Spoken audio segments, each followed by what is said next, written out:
కొంతమంది ఆడపిల్లలు సగం సగం బట్టలు వేసుకొని రీల్స్ చేయడం వల్ల, వీడియోస్ చేయడం వల్ల, అసలు డ్యాన్సు ఎక్స్పోజింగ్ ఇలాంటి వీడియోలు చేయడం వల్ల అవి చూసి చాలామంది మెంటల్గా స్ట్రెస్ అయ్యి ఎక్కడో ఉన్న అమాయకులు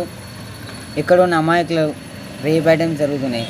సో వీళ్ళు బాగానే ఉంటారు, ఎక్కడ ఉన్న వాళ్ళకి ఏ తప్పు చేయని వాళ్ళకి రేప్ ఐటమ్స్ జరుగుతున్నాయి. అసలు ఇది ఎంతవరకు కరెక్ట్ చెప్పండి. మీకు ఏమన్నా అనుకోండి, మీరు పూర్తిగా బట్టలు వేసుకొని మంచి నిండుగా బట్టలు వేసుకొని రీల్స్ చేయండి, వీడియో చేయండి, లైక్స్ రావా, ఫాలోవర్స్ రావా? ఫాలోవర్స్ కోసం ఎంత దూరమైనా పోతావా నువ్వు? ఒకవేళ నువ్వు అట్లా చేస్తే మీ ఇంట్లో పరువు నువ్వు తీసుకున్నట్టు అవుతుంది. మీ ఇంట్లో పరువుని తీసుకొని నువ్వే బజార్లో పెట్టిందని అవుతావు. నిండుగా బట్టలు వేసుకొని చేయండి.